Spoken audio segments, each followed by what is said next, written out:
एक ऐसी स्टोरी है, फनी नहीं है, थोड़ी सी अति टाइप की है। अति टाइप मतलब ऐसा है कि एक मेरा कॉलेज का दोस्त है, यहीं के कॉलेज का दोस्त, और उसके छोटे कजन भाई की स्टोरी है। वो भाई साहब क्या किए, जैसे होता है ना कि भाई लड़का लड़की है, प्यार कर लिए। अब लड़का तो क्या है, नल्ला है, हाँ कि ना।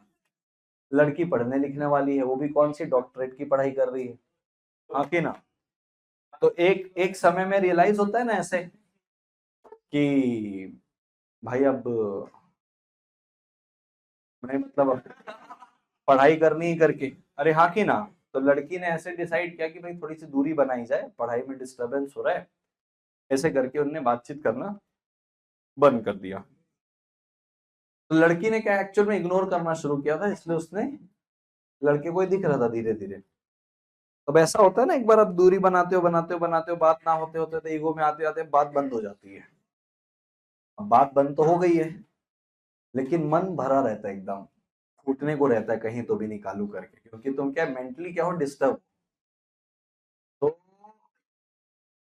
अब सीन कुछ ऐसा है कि मेरा जो दोस्त है वो क्या है, वो कॉलेज वाला, पढ़ने लिखने वाला, उसका मैंने क्या बताया, कजन। तो उसका कजन भी जो बोलने से ना, इसके कजन दो हैं, एक छोटा वाला जो हरकत करेगा भी, जिसके मन में भरा जा रहा है, और एक उसका बड़ा भाई जो आदतन अपराधी है, बराबर। तो छोटे वाले ने कुछ हरकत की। अब हरकत ऐसी है कि वो रहने वाला गुड़गांव का, बराबर है क्या, लड़की रहने वाली दिल्ली की। तो एक दिन भाई अब ऐसे ही भरा हुआ बैठा हुआ है, दोस्तों के साथ बैठ गया, दारू वारू पी रहा है। दारू पीते पीते भाई लोग बोले यार क्या हो गया, बड़ा उदास लग रहा है। बोले यार बात नहीं कर रही यार, बोले समझे क्या, तो दुर्द दर्द बयां किया। अब दुर्द दर्द किस में बयां कर रहा है, हाँ कि ना। लड़के बोले अरे भाई पहले बताता, हम पूरा सेट करा देते। चल, कहाँ, दिल्ली, रात को 2 बजे। बैठे तो हैं बैठक में, गाड़ी वैसी ही रखी, गाड़ी किस, क्योंकि बड़ी बात है, गाड़ी सबके पास है आजकल, गाड़ी निकाले, चले गए उठ के। 3 दोस्त, एक ये, निकल लिए गुड़गांव से दिल्ली। दिल्ली दिल्ली दिल्ली रात को घर पहुंच के फोन कर रहे हैं उसको, नीचे आओ ना। काहे, मैं नीचे खड़ा हूँ। रात को 4-1 बजे के आसपास पहुंचेंगे भगाते भगाते। तो उसका भाई उस मॉर्निंग में कहीं तो भी अपने क्लब अब जा रहा था कुछ स्पोर्ट्स खेलने, देखा कि ये भी आया हुआ, तो उसके भाई को इन दोनों के बारे से पता था। तो भाई बोले कैसे आप लोग इधर अभी, तो थोड़ा सा फिशी लगी चीजें। कहता उससे मिलने आया हूँ, बुला दो उसको। कहता नहीं, ऐसी हालत में तुम नहीं हो, सारे दोस्त यार हो, पिए हुए हो, नहीं बुलाएंगे। उसका भाई भी जाने से पहले रुक गया कि भाई पहले इनको मैं भेजूंगा, उसके बाद ही जाऊंगा। ये जिद में ही आ गया कि एक बार आ जाओ, 2 मिनट आ जाओ, बात कर लेंगे, ऐसा है वैसा है, लिमका है ढिमका है। तो जिद्दी होते हैं, जा भी नहीं रहे, सुबह हो रहा है, मोहल्ले वाले क्या बोलेंगे, इस प्रेशर में वो आ गई। आने के बाद इनकी कुछ बात हुई होगी, कहता 2 मिनट गाड़ी में बैठ जाओ, बात करनी मेरे, बराबर है क्या। और दोस्त लोग भी हैं ही, अब भाई भी है, तो भाई बीच में नाटक कर रहा है कि बोले ये कौन सा तरीका है, ऐसा है वैसा है, तो एक तो हालत भी ठीक नहीं दिख रही है। ऐसी भसड़ा भसड़ी में बहस हो गई कि चारों पांचों मिलके भाई को पहले तो मार दिए। ये चटा चट पटापट जहां पड़े, फोटो अटैच करके एविडेंस में डाला था भैया वो, कि देखो ये मारा, यहाँ सूज गया, यहाँ काला हो गया, आया था अपने पास भी। तो ये सब करके लड़की को जबरदस्ती गाड़ी में बैठा के निकल लिए। अच्छा, किडनैप करने का कोई इंटेंशन नहीं है, पिए हुए हैं, बात नहीं कर रही है, इग्नोर कर रही है, पाइलअप हुआ हुआ इतने समय का भरा हुआ है, कहीं तो फूटेगा, और कभी तो फूटेगा। इसीलिए बोलचाल कभी बंद नहीं करनी चाहिए, जो भी है बोलो और खत्म करो। बोलचाल बंद करने से जहर बनने लग जाता है, बराबर है क्या। अब बोलचाल ही, हाँ हाँ, बोलचाल बोलचाल बंद करने की वजह से क्या है, बोलचाल बंद करने की वजह से ही तकलीफ होती है, पता है क्या तुमको। जितने भी हार्ट पेशेंट होते हैं वो क्या होते हैं, अंदर भरे होते हैं, इसीलिए उनकी क्या होती है, हार्ट की प्रॉब्लम। तो एक हार्ट हॉस्पिटल के बाहर मैंने कहावत सुनी हुई थी, देखी हुई थी, अगर दिल खोल लिया होता दोस्तों के सामने तो नहीं खुलवाना पड़ता औजारों के सामने। समझे क्या? हाँ, हाँ। तो इसीलिए बोलना चाहिए। तो अभी वो भरा हुआ था, ले गया। उतने में फिर वो भाई डर गई, सहम गई, रोने लग गई। रोने लग गई तो इसका मन पसीज गया थोड़ा, तो इसने सॉरी वॉरी बोल के वापस छोड़ दिया। लेकिन तब तक माहौल जम गया, मारे पीटे इधर उधर, पड़ोसी अड़ोसी सब आ गए। माँ बाप को बताया ये जाके कि उसको लेके चले गए। ये जैसे बता रहा है लेके चले गए, मतलब क्या है, किडनैप कर लिए। आए थे बोले गुड़गांव से, 4 लड़के गाड़ी में बैठा के ले गए दिन दहाड़े। अब सुबह सुबह हुआ ना ये, अर्ली मॉर्निंग। अब लड़की थी माइनर, लड़की क्या थी, और माइनर के लिए क्या लगता है, पॉस्को एक्ट। बहुत डेंजर लगता है, बहुत डेंजर लगता है, अति का डेंजर।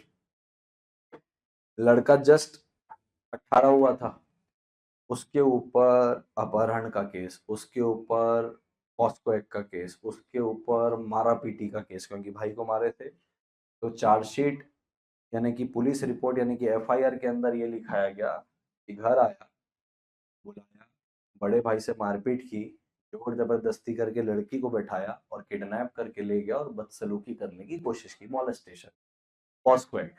जबकि थे तो गर्लफ्रेंड बॉयफ्रेंड। समझ में आई बात? तो बाद में फिर लड़की आई होगी, मतलब ये तो माहौल जम गया। ये जाके कोर्ट में गवाही भी दे के आ गई कि भाई हाँ ऐसा ऐसा हुआ है। इसको पुलिस उठा के ले गई। अब भाई पुलिस उठा के ले गई, पूछताछ कर ली। अब ये जुडिशियल कस्टडी में है। जुडिशियल कस्टडी समझते हो? एक पुलिस कस्टडी होती है जब तक आप हवालात में होते हो। हवालात यानी कि जब आप जेल, पुलिस के जो लॉकअप होता है वहां मस्त वहां पे खातिरदारी होती है आपकी, और उसके बाद आपको जेसी में डाल दिया था। देसी यानी कि जुडिशियल कस्टडी।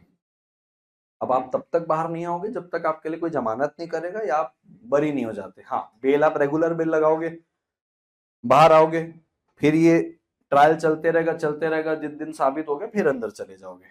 बरोबर है क्या? अब उनका फोन आया। किसको फोन आया? मेरे दोस्त को। मेरा दोस्त बता रहा है ऐसा ऐसा हो गया। तो मैं, किसका मैटर है? बोले मेरे 2 कजन भाई है, बड़ा वाला ऐसे ही है बोले, उसके लिए नॉर्मल था, छोटा वाला जो है उसके लिए अभी नया नया है। तो मैंने कहा, तो मतलब गर्लफ्रेंड बॉयफ्रेंड ही थे ना? बोले हाँ। तो मतलब ऐसे कैसे हो गया? ऐसे मतलब जब गर्लफ्रेंड बॉयफ्रेंड थे, घर पे सारी चीजें पता थी, तो एफआईआर हो गई, वो बयान दे के आ गई, वो अंदर चले गए, इतनी बड़ी बात। कहता हरकत ऐसी थी ना, माना गर्लफ्रेंड बॉयफ्रेंड हो तो क्या कुछ भी करोगे? बोले घर वालों को तो भाई मजा नहीं आया, तो एग्रेशन में सारी चीज हो गई। तो मतलब अब क्या? कहते घर वाले भी रिग्रेट कर रहे हैं, क्या लड़के के साथ बुरा कर दिया हम। पॉस्को एक्ट लगना बहुत बड़ी बात है। आपके ऊपर एक बार पॉस्को एक्ट लग गया, साल भर के अंदर सजा है अगर साबित हो गया तो, आपका इंटेंट। और कोर्ट के ऊपर प्रेशर है कि तुमको साल भर के अंदर सजा सुनानी है, मतलब सुनानी है। अच्छा, पॉस्को एक्ट लग गया, मारपीट का एक्ट वो लग गया, धारा लग गई, और वो ये लग गया किडनैपिंग का, तो कोई कंपाउंडेबल ऑफेंस थोड़ी है, नॉन कंपाउंडेबल है। इसका तुम समझौता नहीं कर सकते, हाँ कि ना? तो बड़ा पेचीदा मामला हो गया था। क्योंकि मैं तुमको एक बात बताता हूँ, तुम इसको कनेक्ट कर पाओगे। अब इसको सुलझाना है ना, सुलझाने का ही तो पैसा मिलेगा। लड़के का कोई इंटेंट तो था नहीं। इसके ही कॉन्ट्रास्ट में मैं तुमको एक दूसरा केस बताता हूँ। एक बार क्या हुआ था, आईटी एक्ट पता तुमको? IT act, IT act cyber cyber cyber law. IT act उसको ही बोलते हैं, इंफॉर्मेशन टेक्नोलॉजी एक्ट। तो तब लगता है तुम कोई प्रकार का साइबर ऑफेंस करते हो, यानी कि इंटरनेट के माध्यम से। कभी आराम से इसके बारे से और चर्चा करके बताऊंगा, जबरदस्त चीज है। अगली स्टोरी में अपन इसको शामिल करेंगे। उस पर क्या होता है कि साइबर लॉ के अंदर, जैसे कि मान लो आपको कोई इंटरनेट मूर्ख बना दिया, इस पे क्लिक करो, अपना अकाउंट बनाओ और इतने पैसे पाओ, उल्टा आपके पैसे लुट गए उस पे। वो बोलेगा कि भाई अकाउंट नंबर डालो ताकि आपके में पैसा आएगा, चलेगा। इसको क्या बोलते हैं? Cyber fraud. अब ऐसे ही क्या हुआ था, एक परिवार था, सिंधी परिवार था। उस पे एक यंग लड़का था जिसकी हाल पे शादी हुई थी, साल भर हुआ है। तो होता है ना, घर का जो यंग बड़ा होता है तो बच्चे लोग का फेवरेट होता है वो, चाचा भैया ऐसे करके वाला। तो घर के बच्चा क्या करता था, इसी से ही इसके डेबिट कार्ड मांगता था, और क्योंकि ऑनलाइन गेम्स खेलता था तो उसमें अलग अलग आर्मर्स आते ना, कि मेरे को ये सूट चाहिए तो इतना परचेज, ये करता था वो। अनफॉर्चुनेटली वो व्यक्ति की डेथ हो गई, जो यंग लड़का था घर का, तो बच्चा है। ने बोला ये तो चले गया, डेबिट कार्ड पता है किधर है, ऐसे करके 1.5 लाख रुपए की इसने गेम्स और ये सारी चीजें खरीद ली। वाइफ की दिमाग खराब हो गया, वाइफ ने आईटी एक्ट में कंप्लेंट डाल दी। अब वाइफ ने आईटी एक्ट में कंप्लेंट डाली, आईटी एक्ट एक ऐसा एक्ट है, अगर उसकी धारा लगी, जैसे ही आपके ऊपर एफआईआर कटी, आप तुरंत गिरफ्तार होगे। और नॉन बेलेबल ऑफेंस है। नॉन बेलेबल का मतलब क्या होता है, जैसे आपके ऊपर एफआईआर कट गई तो आप एंटीसिपेटरी बेल लगा सकते हो। एंटीसिपेटरी मतलब आपको पता है कि आपको पुलिस गिरफ्तार कर सकती है इस आरोप में, तो कोर्ट से पहले ही ऑर्डर ले आओ कि भाई देखो ये जबरदस्ती की बात है, हम केस लड़ेंगे लेकिन मेरे को गिरफ्तार ना किया जाए, मैं भागूंगा नहीं, मैं यहीं रहूंगा। तो उसको बोलते हैं एंटीसिपेटरी बेल। आईटी एक्ट लग जाने से आप तो एक बार गिरफ्तार होगे ही होगे, उसके बाद आपको रेगुलर बेल मिलेगी। रेगुलर यानी कि गिरफ्तार होने के बाद जो मिलती है, पहले से बेल नहीं मिलेगी। एक बार तो गिरफ्तार होना पड़ेगा, खातिरदारी करवानी पड़ेगी। एफआईआर करवा दी उसने, करवा दी तो ये सीधा अंदर। अब सीधा अंदर हो गया तो अभी क्या है, इंटेंट तो था नहीं उसका कुछ। घर वालों ने क्या किया, लड़की को समझाया, कहते बेटा घर का बच्चा था, उसको थोड़ी समझ में आया था, तूने एफआईआर कर दी, चल मानते तेरा हालात सही नहीं थे, हस्बैंड खोई है तू, समझौता। तो समझौते को बोलते राजीनामा। अगेन ये नॉन कंपाउंडेबल ऑफेंस ही है, बट फैक्ट्स ऐसे थे कि वो गलती से लग गई है एक्ट। अब वकील जो है, कायदे से उसको पहले कोर्ट में क्या पेश करना चाहिए, बेल। जमानत कर दो, लड़के की घर का बात है, मामला इतना विशेष है नहीं, 1.5 लाख की बात है, सुलझा लेंगे कभी आराम से। वो क्या किया, पहले करवा दिया समझौता। समझौते में एफिडेविट में होता है राजीनामा। राजीनामा में कि भाई एक ही घर के थे, परिस्थिति ऐसी थी, आक्रोश में आके एफआईआर लिखवा दिए, आपस में समझा लेंगे, जो भी 1.5 लाख का नुकसान है घर वाले दे देंगे, हाँ कि ना। तो वो हीरो बन के वकील क्या किया, उस कोर्ट में, जिस कोर्ट में इसकी सुनवाई थी उस बच्चे की, कोर्ट के सामने, जज के सामने सीधा पेश कर रहा है राजीनामा।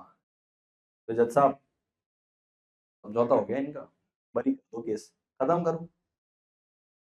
जज उसको उल्टा ले गया। उल्टा इसलिए ले गया, बोले एक तो उसका हस्बैंड चले गए, रहना उस बच्ची को घर पे ही है, एफआईआर की है घर के ही बच्चे के ऊपर, तुम तो दबाव डाल के समझौता करवाने बोलोगे तो मजबूर है बोले करने के लिए। समझ पा रहे हो बुद्धि कैसे चल रही है। तुम उल्टा ले गए, बोले उसको डिसमिस 3 महीने के अंदर। फिर से वो 6 महीने बाद छूटा है, 3 महीने पहले काट चुका था, 3 महीने में होशियारी मैंने राजीनामा डाला।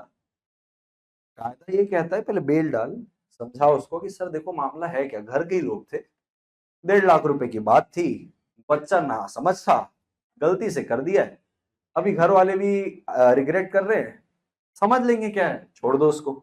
तुमने डाल दिया सीधा राजीनामा, बिना बेल एप्लीकेशन, उल्टा ले। ऐसे जज उल्टे ले जाते हैं। तो अब क्या, वापस आता हूं मैं, वो जो पॉस्को एक्ट लग गया था जिसके ऊपर, तो पॉस्को एक्ट लग गया, तो अब वो मेरे को फोन कर रहा है। अच्छा, मैंने एक नहीं ऐसे अनेक केस पढ़ रखे हैं, मतलब कोई भी कंसल्टेंसी देने के लिए पहले बहुत फूक फूक के सोचना पड़ेगा, क्योंकि तुम्हारी गलत कंसल्टेंसी की वजह से कौन कॉस्ट बियर कर रहा है और कैसा कॉस्ट बियर कर रहा है तुम इमेजिन नहीं कर सकते। जो व्यक्ति 3 महीने से जेल में है और तुम्हारी कंसल्टेंसी के बेसिस में जाके वो छूटेगा इस एक्ट के अंदर, और गलती से अगर कोर्ट उसको उल्टा ले गया, जैसे इस केस में 3 महीने उस पर क्या बीतती है और 3 महीने घर वालों पे क्या बीतती है, अच्छा कुछ क्राइम किया तो समझ में भी आए, और जेल का माहौल तुमको पता भी नहीं होगा, इमेजिन नहीं कर सकते तुम। वहीं का वहीं निपटा देते हैं जेल में ही अंदर। अगर मान लो कोई गैंगवार होता है ना, एक गैंग का दूसरे गैंग वाले के, मतलब जैसे एक गैंग है ऑलरेडी जेल के अंदर, कोई दूसरे गैंग का बंदा आ गया जिसका उनका बाहर खुन्नस था, ये अंदर ही निपटा देते, वेट करते रहते आने तो दे बोले। अब आम आदमी उस जगह चले जाए, समझ पा रहे हो कैसे रहेगा। अच्छा और एक बात बता दो, तुमको लगता होगा कि आम आदमी कैसे जाएगा, करता ही नहीं होगा कुछ बेचारा। आम आदमी के जब नसीब खोटे होते हैं ना, चले जाता है वो, और रह के भी आता है बहुत कुछ सीख के। अब यहाँ पे वो 3 महीने काट चुका है, तुम मेरे को फोन कर रहे हो कंसल्टेंसी के लिए कि क्या करना है करके, मेरे को सारे केसेस याद आते हैं, फिर ये उल्टे भी ले जाते हैं। मतलब अभी सुनो ध्यान से, एकदम बुलेट प्रूफ प्लान, जो मेरे को ऐसा लगता है बेस्ट हो सकता है। मतलब घर वालों को रिग्रेट हो रहा है ना? बोले हाँ हो रहा है। मतलब घर वालों को बताओ कि जेल के अंदर उसका तबीयत खराब हो गया, खाने को नहीं मिल रहा है, तबीयत एकदम खराब हो गई है, लोग बहुत बेकार है, कैसे तो भी काट रहा है, थोड़ा और उनको पसीजने दो। फिर उनको धीरे से ये बोलो कि भाई पता तो था तुमको सब कुछ, आक्रोश आक्रोश में हो गया है, एक राजीनामा में ये लिखें कि भाई हम आक्रोश में आके एफआईआर करवा दिए हैं, हमको तो पहले से पता था इनके संबंध बने हुए थे, और हमारा तो प्लान भी था कि हम इनका शादी करा देंगे, फलानी वाली डेट में हमारी भी लड़की क्या हो जाएगी, मेजर हो जाएगी, तो हम इनकी कोर्ट मैरिज करा देंगे। बरोबर है क्या? कोर्ट मैरिज करा देंगे और हम अब इस केस में कोई भी कार्रवाई करना चाहते नहीं हैं, और माँ और बाप अपनी सहमति से ये राजी करते हैं, उसको निकाल के इनकी शादी कराएंगे, बच्ची भी रेडी है। समझे क्या?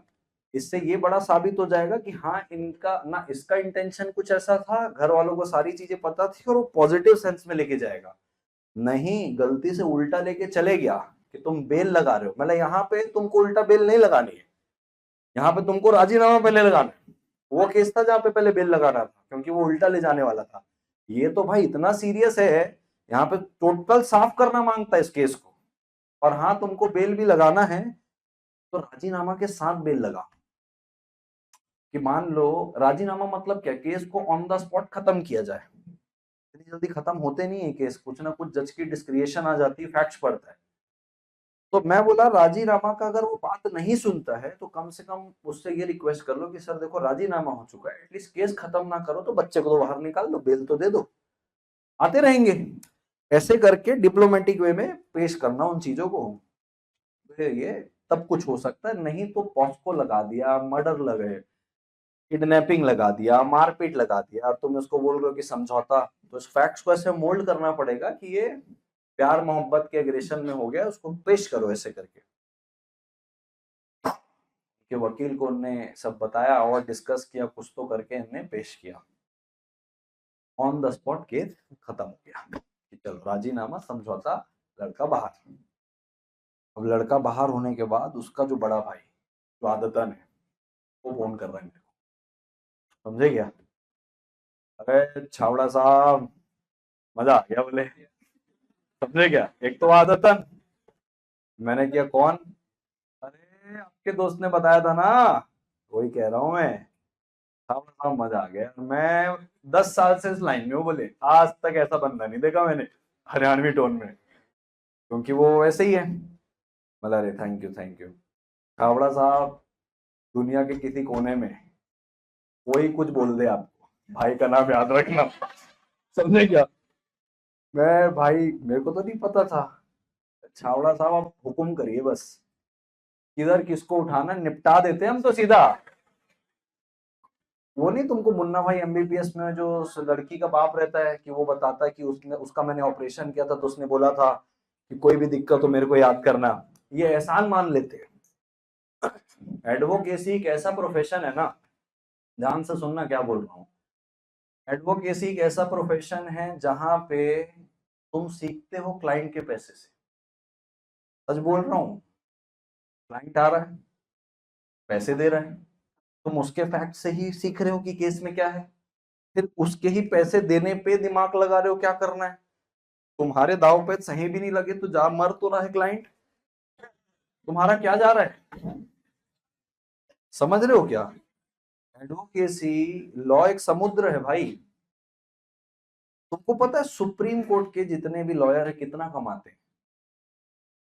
एक एक दिन का एक एक खोखा, एक एक करोड़, सेकंड्स पे कंसल्टेंसी की चार्ज करते, सेकंड्स पे, एक बार बैठ के 2.5 लाख गए 4-5 मिनट के।